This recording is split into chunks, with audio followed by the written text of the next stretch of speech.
Ahojte posluchači, nachádzame sa na Hvare, kde sa konajú majstrovstvá sveta v 100-metrovej dráhe a 5 km Spartan Race. Oproti sebe mám Jana Vladara, nášho reprezentanta prekažkových behov a Spartan, ktorý má za sebou absolvovanú Trifecta Weekend majstrovstvá sveta v Spartane. Dnes ho tu máme na Hvare, ktorý máme deň do štartu, ale vyspovedáme ho najprv zo Spartan Trifecta Weekend. Jano, predstav sa nám, čo si, kto si, čomu sa venuješ, tak krátkosti. Tak čaute, volám sa Jan Vladar, začal som so Spartanom v roku 2016 na Donovaloch. Venujem sa prekažkovým behom, vlastne čisto len Spartanu, dá sa povedať.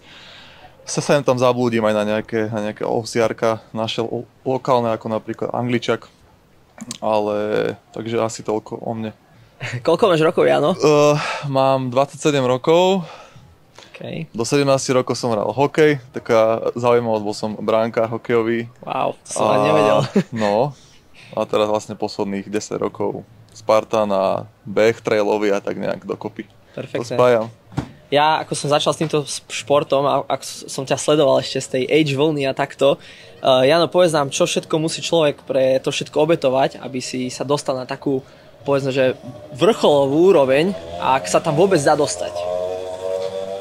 Že aká je obeta za týmto športom u teba? Za mňa, ako mne sa páči jeden citát, ktorý povedal Ingebrigtsen, že consistency is a key, hej, presne tak. A to je podľa mňa dlhoročná práca, čiže vlastne akýby nepolaviť a vlastne akýby krok po kroku každý rok sa vlastne nejako zlepšovať a teda snažiť sa posúvať čím viacej, čiže vlastne ako postupne objem zvyšovať, naberať tam vlastne tie skúsenosti a teda postupne prejsť od ako dajme tomu open vlny, age group, elitu, od tých napríklad umiestnení prvých top 10 viac a viac, čiže samozrejme narastať ako keby tréningový objem, intenzitu a tak vlastne nejako postupne a potom do pár rokov sa podľa mňa dá vlastne keby dostať hore, aj keď už potom podľa mňa najťažšie je ten nejaký presun, najmä tomu z tých takých umiestnení, že napríklad keď sa podarí niekomu byť top 10 elit, tak vlastne potom už ako keby stúpať hore, čiže vlastne už potom ten posledný krok tam je podľa mňa najťažší a tam je, to je akýby ten vlastne akýby, no tá najväčšia výzva, to tak povedzme. A tak. Čiže aj u teba začínala tá postupnosť, že proste nestal si sa elitným bežcom len tak, nejakú dobu to trvalo asi? Nie, vieš čo, môj druhý závod Koutoch bol Kouty super a skončil som tam, neviem, nejaký proste 350. A pre zaujímavosť vtedy, myslím, že to bolo vlastne, vravím, približne okolo 350. miesta som bol ja a jedno miesto predo mňou bol eliťák český Peťo Dorňák. Čiže Peťo pozdravujem a že vlastne ako vidíte, že ako aj z toho 350. miesta sa vlastne dá potom dostať vyššie akoby do elity a vlastne pretekať na tej dá sa povedať najvyššej úrovni medzinárodné preteky.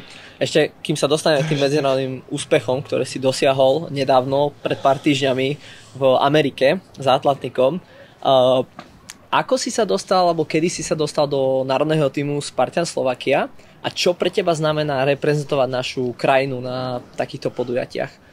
Poviem pravdu, že ani si to nepamätám. Už podľa mňa to bolo nejak 3 sezóny dozadu, že som sa tam vlastne dostal a bol to môj taký zlom, keď vlastne som sa dostal akýby po nejakej, ako nechcem povedať, že stagnácii, lebo vlastne ako posúval som sa stále, ale vlastne potom som, dá sa povedať, ako totálny akože no-name finišoval ako 10. na majstrovstvách sveta v Abu Dhabi na desine, a bol vtedy super.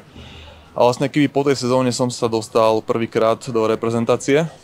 No vlastne akýby to berem taký môj prvý skok, ktorý vlastne ma akýby posunul aj výkonnostne hore. A potom vlastne môj druhý skok, ktorý je akýby, dá sa povedať, doteraz taký najväčší, tak bol, keď som sa vlastne pripravoval na Tough Mudder do Saudskej Arábie na 8 hodinovku, kde som vlastne skončil 10. predtým na trojke v Abu Dhabi. Wow. A vlastne potom z tej trojky som mal 3-mesačnú prípravu na Tough Mudder, ktorá bola dovtedy jednoznačne moja najťažšia proste príprava celkovo. Wow. A vtedy som prvýkrát podal taký výkon, že reálne som bol fakt spokojný a šťastný a ako povedal som si, že OK, že teraz som proste predvedol výkon svetovej úrovne OCR. A odtedy som sa nejak tak posúval, dajme tomu, a vlastne prvý taký fakt, že nazvem to tak výkon, za ktorý som proste pyšný brutálne, bolo minulý rok v Abu Dhabi, keď som skončil štvrtý na biste, kde som vlastne bol 3 minúty za Bazilikom na biste, čo sa mi zdalo proste predtým absolútne akože nereálne, hej, že vlastne akoby niekým takýmto proste pretekať a zase povedať bežať na rozdiel dvoch prekážok, to tak poviem, hej, že vlastne dvoch penaltís. Čiže to hodnotíš ako tvoj taký najväčší úspech, alebo to najťažší pretek, ktorý si zažil tú prípravu na vlastne rámci toho? Dá sa povedať, vo Virginii bol som tretí, že vlastne ako bolo to umiestnenie lepšie, ale za mňa môj najkvalitnejší výkon, čo som zbehol, bol určite v Abu Dhabi pred rokom. Šiel som tam čistý závod, šiel som ho podľa mňa dobre aj akože technicky, ako to povedať, že vlastne celý závod som išiel proste nejako konštantne, čistá hlava, všetko tam vlastne vyšlo v tom preteku, ako som si prijal, iba ten záver, no vlastne tedy ma od bronzu delilo, myslím, že 25 sekúnd bolo na Jean Tiba. Perfekt. Takže tak. To sú veľké prekážkové mená v tomto športe a Jano s nimi naozaj dokáže ťahať krok, ale poďme to premostiť teraz vlastne k tej Trifecte Weekend a tvojou cestou za Atlantik, že čo všetko si musel zmeniť v tej príprave, aby si dokázal vôbec prekročiť ten cieľ ako tretí najrýchlejší pretekár na svete? No, príprava bola taká trošku, nechcem povedať akože na poslednú chvíľu, ale vlastne ja som mal prípravu rozdelenú tak, že vlastne objemová príprava bude pred majstrovstvami sveta Morzine Ultra, kde som skončil 6. Vlastne ona trvala nejak 2,5 mesiaca. To bolo, myslím, 1. júlový víkend. Tam som išiel vlastne keby objemy, že dá sa povedať bez nejakého akože výraznejšieho rýchlostného tréningu. A vlastne po Morzine potom som mal 2 mesiace na to zrýchliť sa akože na Virginiu. Čiže dá sa povedať, do kopcov som bol celkom dobre pripravený, čo mi chýbala bola rýchlosť. Čiže vlastne potom som akoby v lete pracoval na rýchlosti a dá sa povedať, že sa to nejak tak aj podarilo. Dajme tomu, že... A v rámci tej výškovej prípravy venoval si nejakú pozornosť? Lebo tam tie preteky boli v určitej nadmorskej výške, nie som si istý koľko. Vieš čo, okolo 1000 to bolo, čiže vôbec akože to som neriešil. Odkiaľ si, Jano? Pochádzam z Martina, hrával som hokej za Martin, čiže vlastne aká je tá Martinčan. nadmorská výška? 450, 400 takže tak. Tak to je v podstate the same. Hej.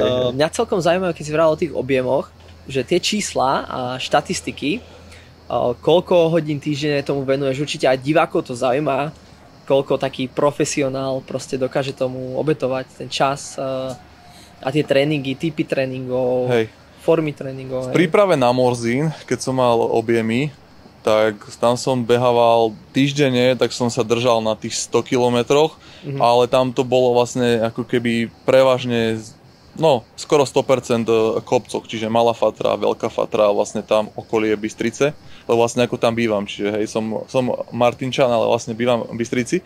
Čiže tam bolo 100 kilometrov týždenne, ale výškovo som sa tam snažil akoby priemerovať tých 4000, možno do 5000 výškových týždenne, čo je dosť. Takže toto boli akoby moje nejaké čísla. Potom po Morzine to šlo nižšie, držal som tam tú 100 týždenne, ale už to šlo výškovo možno 2000 maximálne, čiže viac menej to bolo do rýchlosti a dalo by sa povedať veľa ako keby tempových tréningov, tempové úseky, nejaké tie thresholdy, čiže som robil viacej intenzity. Čiže objem šiel nižšie, hodinový objem, ale intenzita bola vyššia vtedy. Perfektne. A do toho predpokladám, že si sa venoval nejakým doplnkovým športom, alebo v rámci tej špecifickej prípravy si sa zameriaval proste len na ten beh? Beh a cyklistika sem tam. Vlastne keby cyklistikou rozvíjam tú silu nôh do kopcov na noseniach hlavne, že vlastne takú tu dajme tomu hrubú silu, tak vlastne tu rozvíjam na bicykli. A potom tá hrubá sila mi pomáha presne akoby takto do kopcov, do strmých úsekov, na nosenia ťažké, double sandbagy, tie milujem. Čiže takéto nejaké prekažky. Takže vravím, cyklistika, beh a do toho samozrejme workout, nejaké tie zhyby, cvičenie a tak ďalej. Ty si bežca, pomerne s dosť vysokým podielom svalovej hmoty. Ako to vnímaš pri behu? Či ťa to nejako vie brzdiť, obmedzovať, limitovať? Alebo naopak je to tvoja silná stránka, keď ako hovoríš pri tých sandbagoch, ťažkých noseniach, ťahaní alebo šplhania, či ti to vyhovuje? Alebo ako? Hej, no ako samozrejme, hej, proste dlhé roky počúvam, že som na beh veľký a proste, lebo ja vážim 87 kg, keď mám akože top formu, čiže väčšinou mimo sezóny tak, no do 90. Aha, wow. Ale samozrejme ako do kopcov, hlavne tých dajme tomu ten taký alpský terén, čiže tam naozaj tie strmé kopce, samozrejme akože tam strácame, hej, či som to ja, či Niko, tak proste tá váha, keď je veľká, tak ono, nevieme sa proste tam vyrovnať akýby typom bežcov, ako je napríklad Jean Thibaut alebo Basiliko, hej, lebo to sú proste chalani, čo majú tam 60 kg. Mám takú muskulatúru, som proste taký ako keby typ proste športovca, ktorý naberá. Áno. A snažil som sa ako keby s tým aj pracovať, že proste som išiel také akoby drastickejšie diety, že proste menej bielkovín, že vlastne ako keby schudnúť z toho svalstva. Užil som to 2 roky dozadu, ale dalo sa to, ja som aj schudol, ale zase proste bol som strašne slabý. Na tréningoch som bol slabý, strátil som proste presne tú silu v nohách. To ubralo, hej. A vlastne výkonnostne som išiel dole. Takže skúšal som to mesiac a pol, 2 a proste bolo to zle. Aj sa venuješ v rámci Spartan prípravy silovým tréningom, alebo ako by si to zhrnul do tých číslach percentuálne, že koľko? Silový tréning ako myslíš, že na vrch tela alebo na spodok? Tak, aj spodok, vrch tela. Vrch tela len workout, čiže vlastne na workoute, či sú to zhyby, samozrejme tie ručkovania a tak ďalej, ale na nohy vôbec. Na nohy môj silový tréning je bicykel. Jasne. Takže bicykel, potom intervaly, hej, nejaké na bicykli a tak, čiže toto je vlastne môj silový tréning, čiže fitko vôbec, ale vo workout, hej. Čiže samozrejme workout, lezenie napríklad, to milujem, takže... A keďže v Trifecte Weekend sú 3 typy pretekov, sprint, super a beast, ktorá je tvoja najľahšia alebo najkomfortnejšia, kde sa cítiš komfortne, v ktorej disciplíne a ktorá je naopak u teba takou slabinou alebo či máš slabinu? Keďže som šiel vlastne z prípravy z ultra, tak moja najkomfortnejšia disciplína bola beast. Čiže vlastne tam sa cítim najlepšie na nejakom závode od tej hodiny 40 do 2 hodín, to je pre mňa že úplne topka.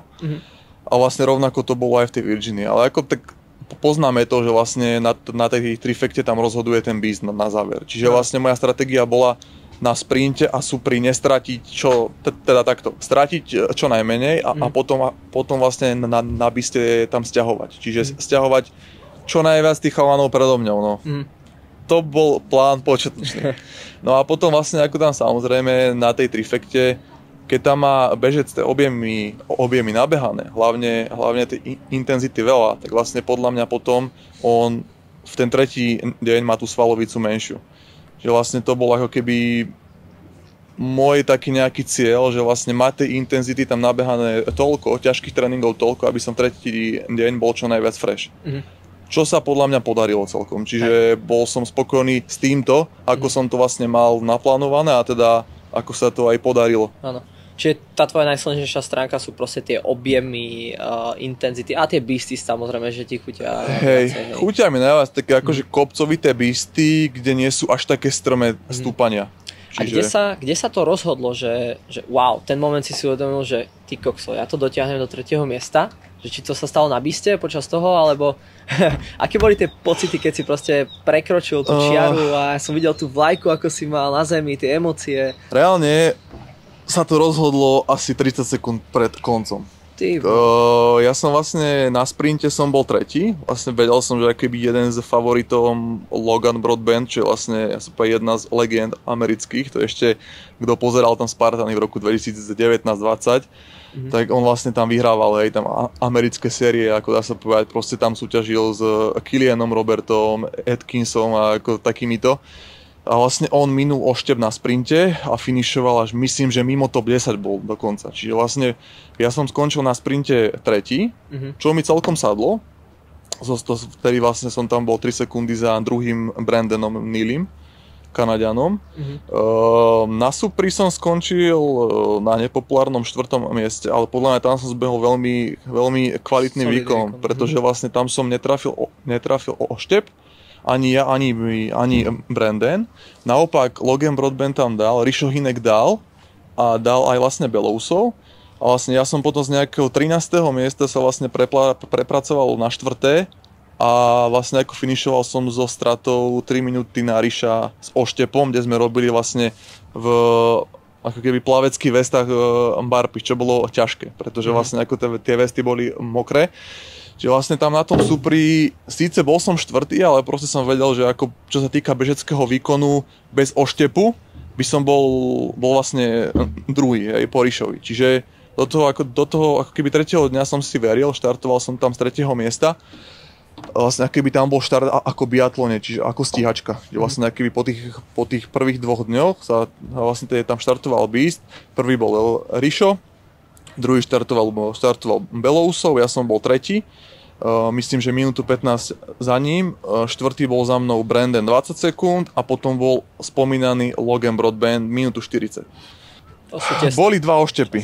Boli vlastne akože 2 oštepy, bolo na nich 2x30 burpees. Na prvý oštep sme tam prišli, prvá 5, ani jeden netrafil.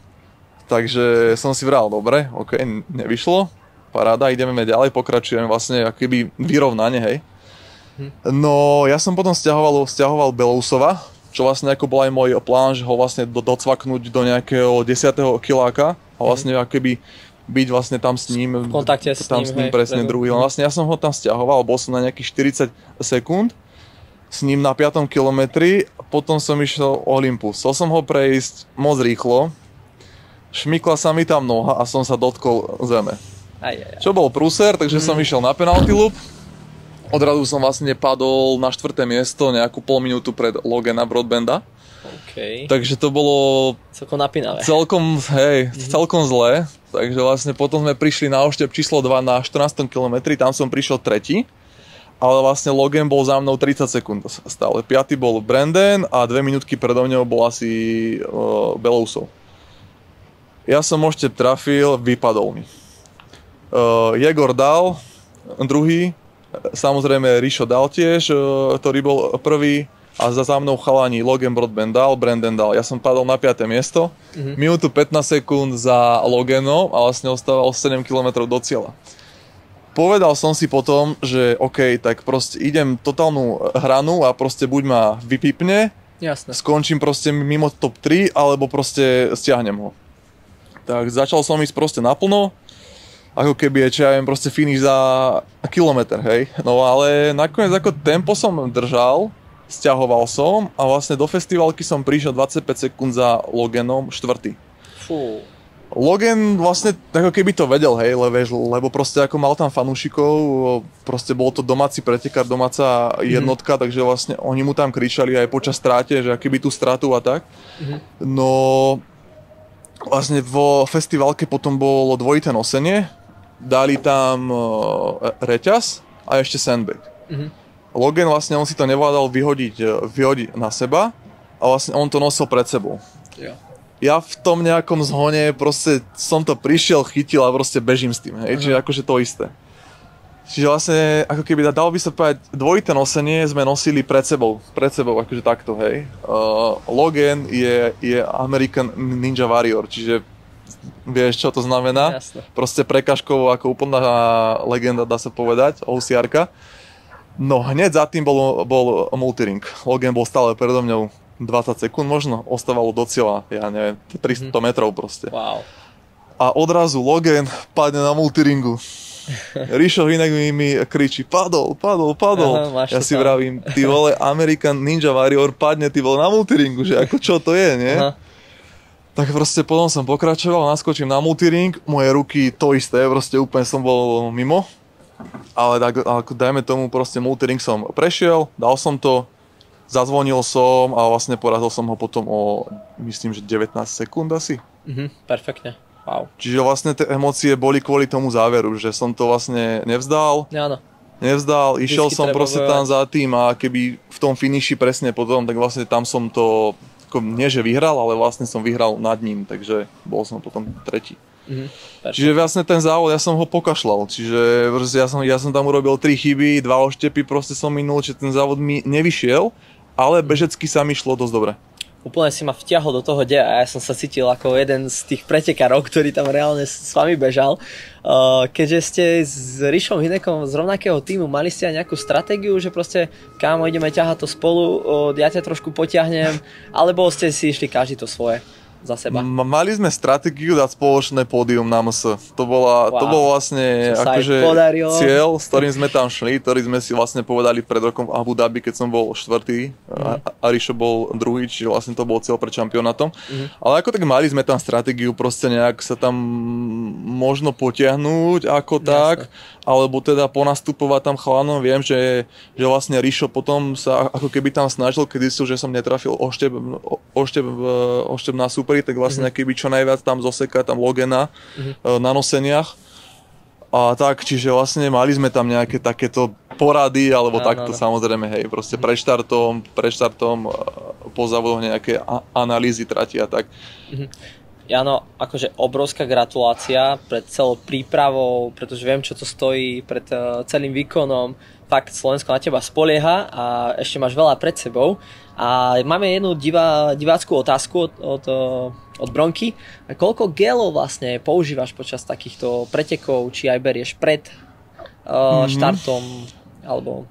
Akože sa týka živín aj proste tréningov a tak, ja som štatista, keďže robím v IT, tak sa proste snažím analýzu dát, analýzu všetkého, proste ako momentálnych trendov a takto, čiže napríklad Morzin som išiel na cca tých 100 gramov sacharidov na hodinu, čiže som išiel 7 hodín, čiže som mal 700 gramov sacharidov. Snažil som sa to buď doplňať cez gely alebo cez vodu, čiže dá sa povedať, že neviem, gelov som zjedol 8 až 10 a vlastne zvyšok potom bolo cez nejakú vodu vlastne s nejakými sacharidami a tak. Čiže počas bistu som išiel asi 3 gely, čo bolo nejaký 135, ale vlastne mal som ešte predtým samozrejme tam raňajky a tak, čiže Čiže tých 100 gramov na hodinu a vlastne akoby dnešné trendy pri dlhých závodoch sú vlastne ešte viacej. Keď sa pozrieme na Ironman majstrovstvá sveta, tak vlastne prví chalani tam chodia 150 plus na hodinu. Okay. Máme necelých pár hodín do štartu zajtrajšieho šprintu 5 kilometrov s viac než 20 prekážkami. Jano, povedz nám, čo sú také tvoje očakávania od zajtrajšku. A ja som sa dneska dozvedel, že ty si zabehol Beast dokonca. Nie si unavený? Nemáš náhodou jetlag ešte z Ameriky a podobne? Ako si na tom? Ako sa cítiš na zajtra? Aké sú tvoje očakávania? Tak ako ten Beast, ja som išiel tak viac menej, že odkráčacího, hej, lebo vlastne samozrejme tam navnímať trať a tak, takže to bola taká, dajme tomu prechádzka plus samozrejme navnímať si plávania, nosenia a tak, čiže dalo by sa povedať, že OK, Beast, ale bolo to také. Čo sa týka očakávaní na zajtra, reálne som asi na prvom šampionáte, kde idem proste bez nejakých cieľov, pretože vlastne keby príprava po Virginii sa hneď preklopila na Abu Dhabi, kde by som chcel mať vlastne môj akýby vrchol sezóny. Čiže vlastne tu idem tak nejak užiť si to a samozrejme zabojovať o čo najlepší výsledok, ale absolútne neviem, na čo mám, takže nechám sa prekvapiť, pôjdem samozrejme naplno, nechám tam všetko a dúfam, že proste bude z toho nejaký kvalitný výsledok. Perfekt. Takže asi toľko. Okay. Ja tak dávno som zdieľal video na mojich sociálnych sieťach, že chcem byť najrýchlejším Slovákom na zajtrajšom šprinte. Myslíš si, že môžem to dokázať ja ako taký poloprofík oproti takému Mohikanovi ako Jan, ktorý trénuje doslova 2-krát viac než ja, že či je to možné? Tak podľa mňa je nás tu veľa chalanov. To, či budem napríklad ja prvý alebo Cengy, alebo tak, tá trať je krátka. Máme tu vlastne akýby oštepy, kde budú do barpy. Čiže podľa mňa na tej trati sa môže stať všetko. Čiže ja môžem byť proste kľudne posledný Slovák, ty môžeš byť samozrejme prvý. Čiže podľa mňa otvorené to zajtra je, za mňa aj pódium za zajtra je otvorené, tam môže byť 20 ľudí podľa mňa, hej.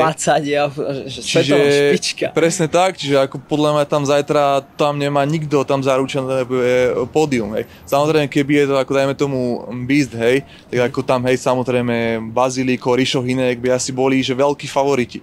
Ale zajtra podľa mňa otvorené je všetko, čiže podľa mňa, hej, je tam šanca samozrejme na veľmi kvalitný výsledok, či už je to odo mňa, Adama, Peťa Ceningu alebo Nika. Ja dúfam, že zanecháme krásne výsledky slovenské a že sa budeme držať pokope. A ešte ma zaujíma, keďže tie bežecké preteky predsa len sú rozdelené, je tam pár úsekov plávania, ako si na tom ty v plávaní? Cítiš sa, máš cit s vodou? Ja som, dovolím si povedať, na pomery prekažkových bežcov dobrý plavec. Okay. Som plával nejaké závody na strednej škole, ako bolo to také, že super. For fun, ale akože mám niečo naplávané. Aha. Čiže podľa mňa s plávaním môže mať výhodu, celkom veľkú, ale zase, ako vieme, najrýchlejší spôsob na plávanie je sa ťahať po lane, ktoré tam bude zajtra. Čiže podľa mňa ten rozdiel medzi kvalitným plavcom a medzi nekvalitným plavcom, ktorý sa vlastne bude ťahať celý čas, bude minimálny. Čiže za mňa to plávanie zajtra nebude až také rozhodujúce, ako by to mohlo byť na nejakých závodoch, kde by vlastne to lano nebolo. OK. Daj nejaké rady, či už súťažiacim alebo divákom, ktorí sa budú pripravovať na ďalšie preteky Spartan, čo ich zajtra čaká, aké by si im dal rady a tipy? Dal by som im rady celkovo, že sústrediť sa, ak sa bavíme o Spartanoch, tak sústrediť sa viacej na beh. Ak už proste máte zmaknuté prekážky, čiže viete ich prejsť ako tak v pohode, tak za mňa potom ten ako keby najväčší faktor je tam ten beh. Na tom viete tam získať akože samozrejme najviac času. Keď sa bavíme o trojke, o OCR, samozrejme, hej, tam proste musíte byť na prekážkach rýchli, čo vám tu vie povedať tento majster, nie ja. Ale ako na Spartany podľa mňa ten beh, čiže proste drillujte beh, behajte v teréne, to je podľa mňa základ, čiže behať v teréne, čiže proste mať ten cit pre terén, behať kopce, behať zbehy a pracovať tam na tej sile. Čiže za mňa tam zaraďovať bike, zaraďovať tam horský beh, aj to rýchlo, čiže vlastne všeobecnú nejakú tú, proste pracovať tam na tej kondícii čo najviac.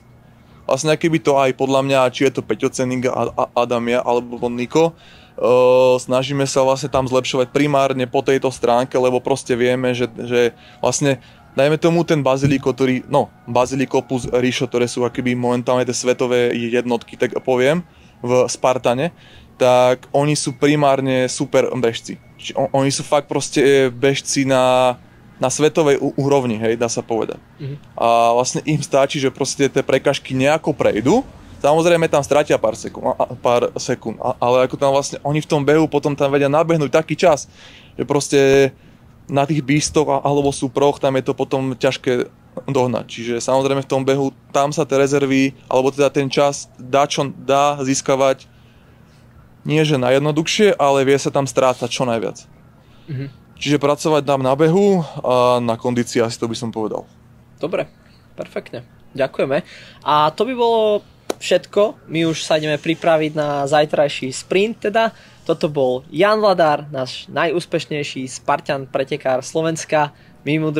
Držte mu palce, držte nám palce, nech to dobre vyjde. Jano, obrovská gratulácia, obrovský obdiv tomu, čomu sa venuješ, akým človekom si a ako posúvaš tento šport ďalej dopredu a robíš nám krásne výsledky. Takže Jan Vladár za prekážkou. Ďakujeme Janči. Ďakujem za pozvanie, Niko, a makajte a snažte sa teda posúvať aj vy tento šport a užívajte si ho a ja si myslím, že spoločnými silami to vieme posunúť hore. Či už ako to robí Niko, alebo Maťo Rafaj, alebo proste naša federácia celkovo, či už je to 100-metrová dráha, ktorá je vlastne v nejakom štádiu. Čiže neváhajte podporiť tento projekt a ja si myslím, že spoločne môžeme tento šport posunúť na úroveň, ako majú iné krajiny svetové. Wow. Takže tak. Krásne ukončenie. Ďakujeme. Čaute.